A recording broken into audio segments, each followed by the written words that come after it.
influencing pop culture, politics, and everything in between, taking you ringside as we discuss the crazy world that is professional wrestling. This is Going Ringside. Good evening and welcome to the show. I'm your host, Scott Johnson, and we've got a packed show for you today.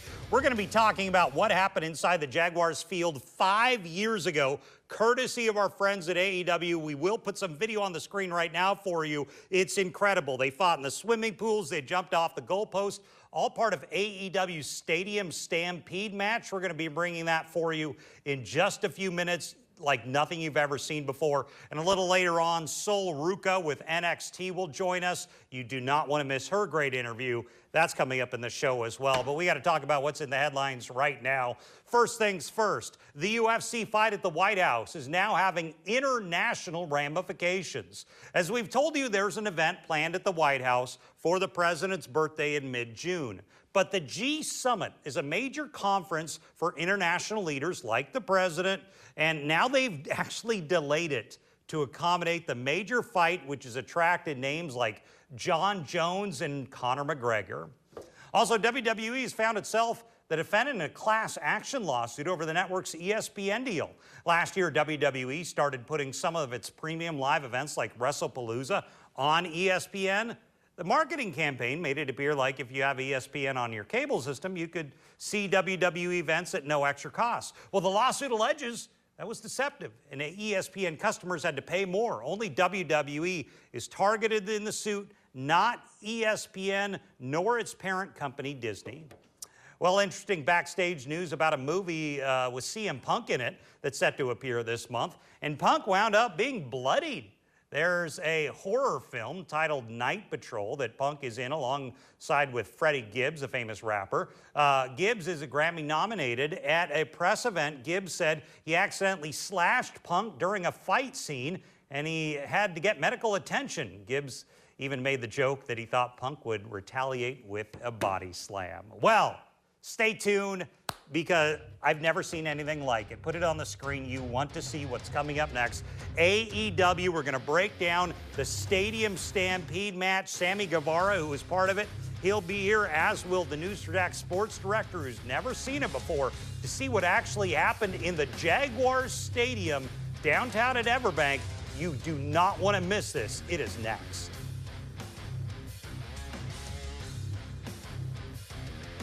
Well, welcome back. It is the most incredible wrestling match you probably never even knew existed, happened at the Jaguars Stadium.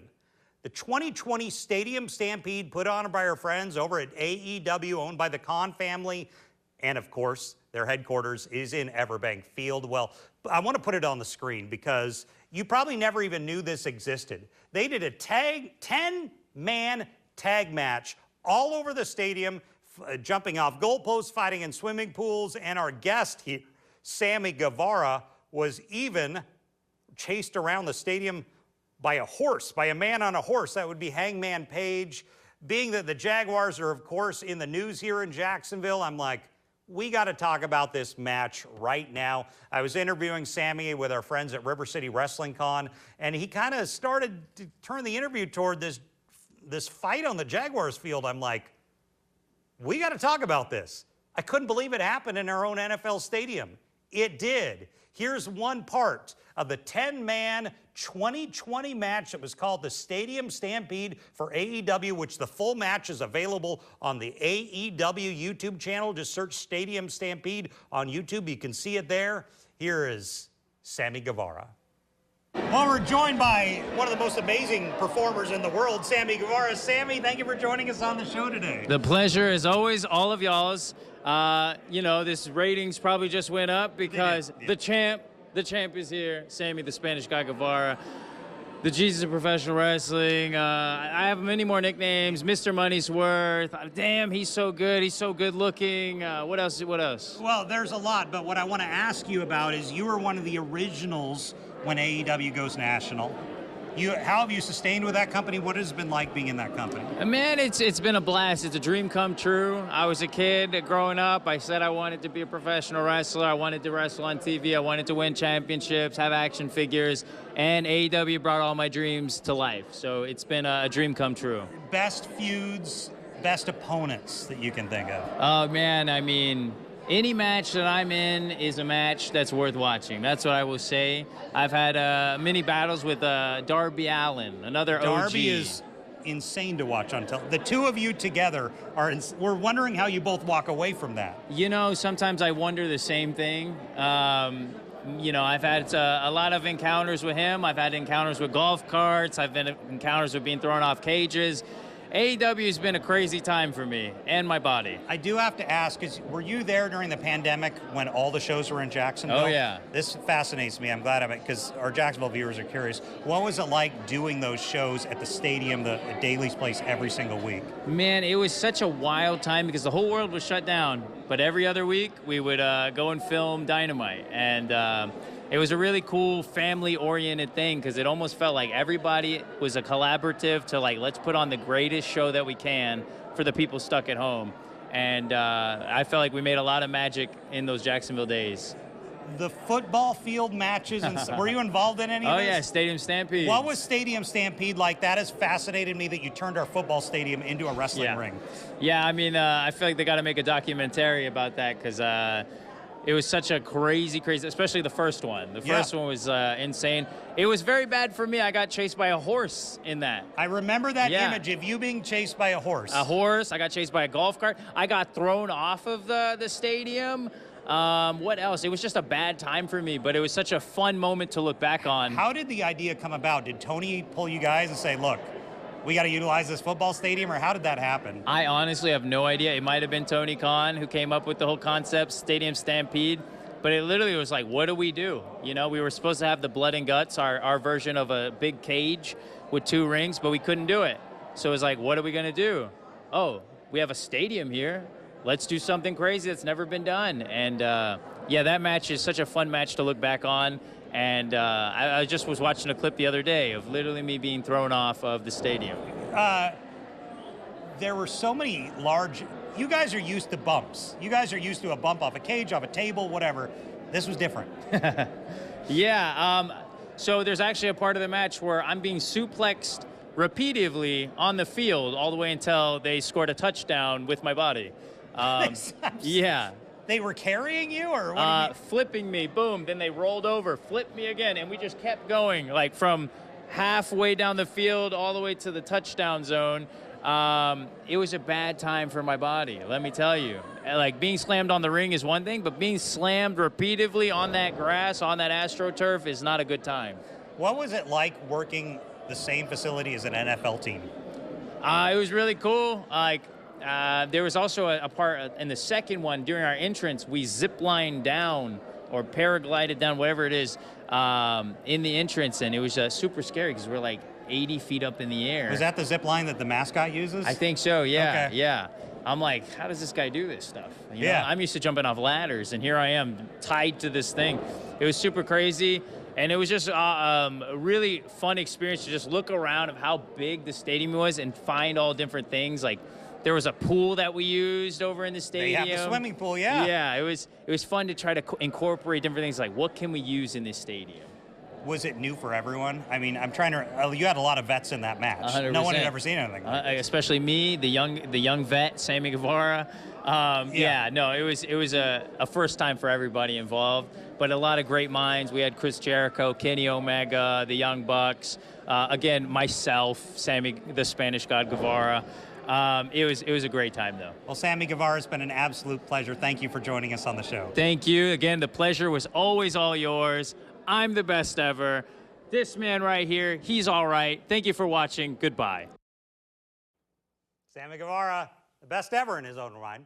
But once again, so the whole match is on the AEW YouTube channel. As I said earlier, just go to YouTube, type in Stadium Stampede 2020. You'll find it on AEW's YouTube channel. So I wanted a guy who's never seen this before, who knows the Jaguars Stadium in and out. That would be over at News4JAX, our sports director, a good friend, Jamal St. Cyr. He'd never seen it, didn't even know this existed, even though he's at the stadium almost every day. I said, Jamal, I want you to see this match. Didn't even know it happened. To get your perspective, here's News4JAX sports director, Jamal St. Cyr. So I wanted to bring in the News4JAX sports director, Jamal St. Cyr, who knows the Jaguars Stadium very well in the Jaguars facility. Jamal, you've never seen this match. I have not seen this match. I've seen the stadium a time or two, but I have never seen the match So before. you've never seen anything like this. I want to get your first reaction knowing the stadium. The first frame is Hangman Page on a horse chasing another wrestler across the field. But this is what happens, I guess, when Tony Khan owns everything. You know, says, you got the logo on the field, which is the first thing that screams at me. So this is them jumping off the stands. Oh, Do you know some of these areas? Yeah, look, I've seen all these areas. Never used like this Jaguars before. Cheerleaders, by the way. The D-lines down there, they're always playing at the games. So a lot of, look, they even got some football helmets going. They do. I mean, this is absolutely insane. Have you ever seen anything like this in an NFL stadium like this before?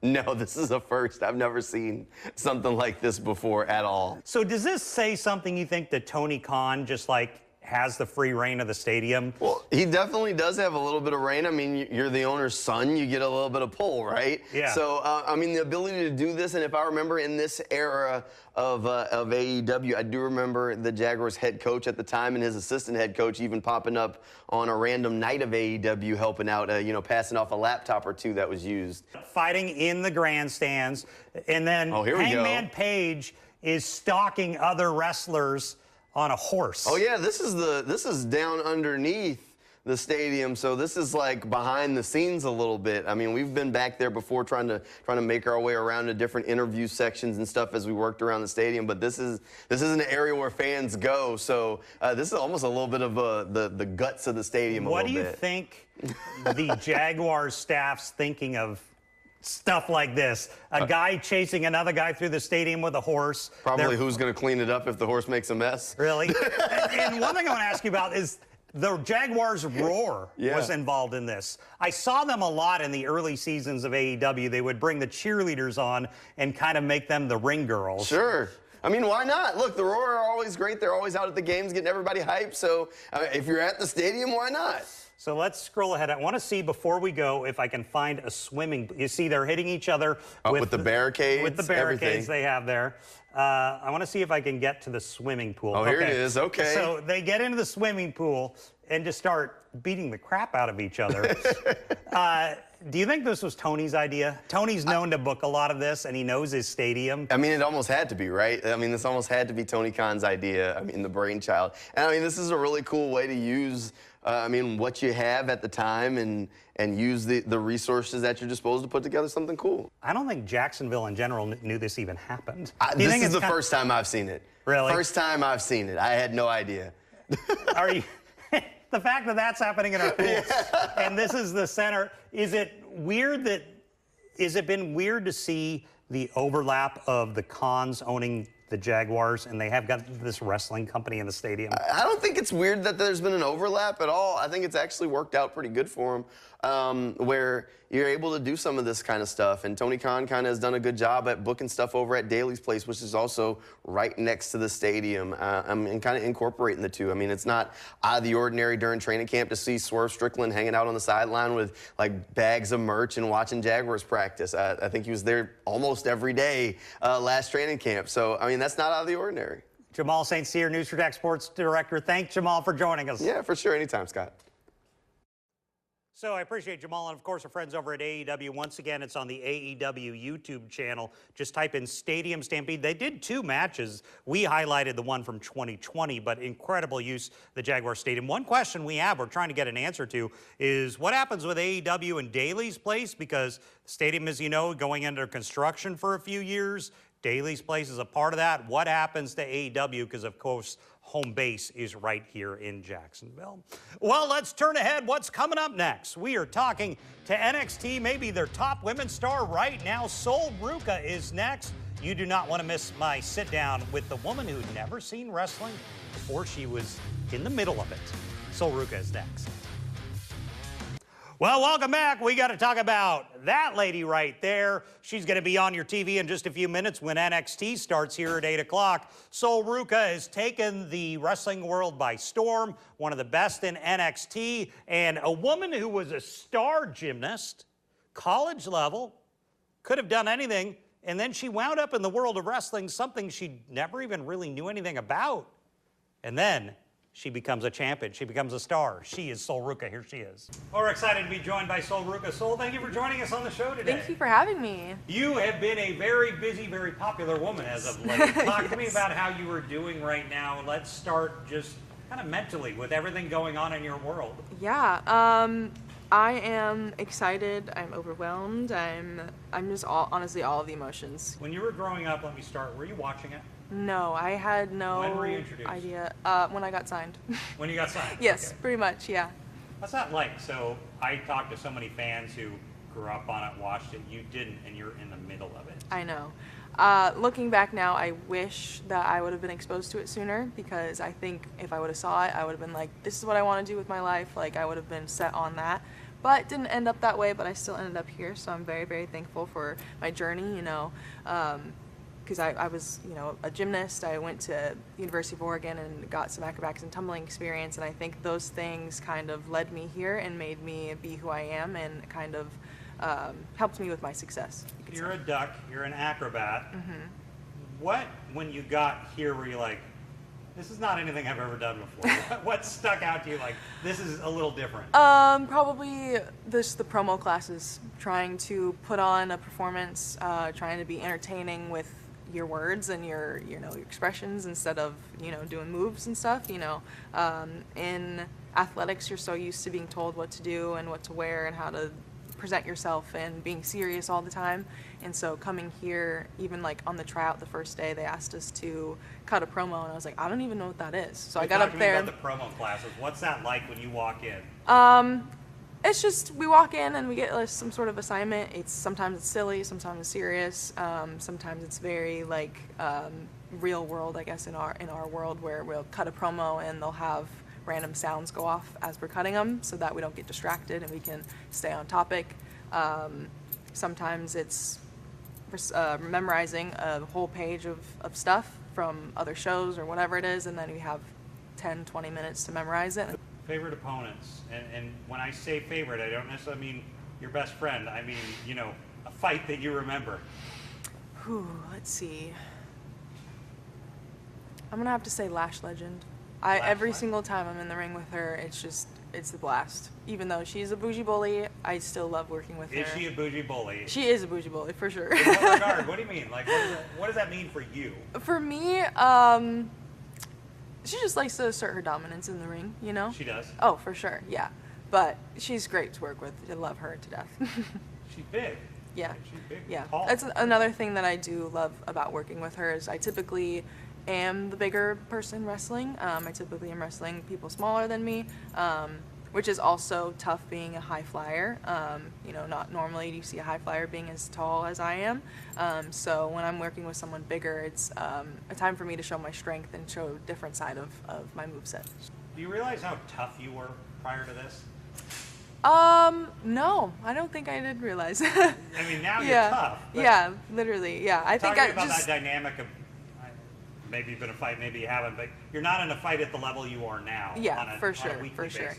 I've never been in a fight. I'm very chill, relaxed. I'm not someone who's into all of the drama and stuff, but being here, that's the nature of the beast, and especially having Zarya, who is has a little bit of a quicker fuse.